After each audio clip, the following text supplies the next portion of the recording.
തൊടാനായിക്കൂല പാപ്പമ്മ. മുടി കണ്ടോ കണ്ടോ കുയിന്തെത്തി മാറിക്കോളെ നീച്ചു എന്നാ ബാ എന്നാ ചെറുപ്പ് എന്നാ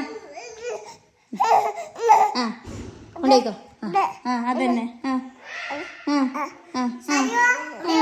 മുടി വാർന്ന തല ഇങ്ങനെ വാർന്ന അതിനൊന്നും നോക്കി വയ്ക്കൂലോ. ഓക്ക് ആകെ വയ്ക്കണതാണ് എന്ത് കൈ കിട്ടിയാലും വായി കൊണ്ടുപോകുക. അത് അങ്ങനെയല്ല, തല ഇങ്ങനെ മുടി വാർന്ന ഒരു സുന്ദരി കുട്ടി വയ്ക്കണേ. കിളികളെ നോക്കട്ടെ ടിഷ്യൂ ഒന്ന്. സുന്ദരി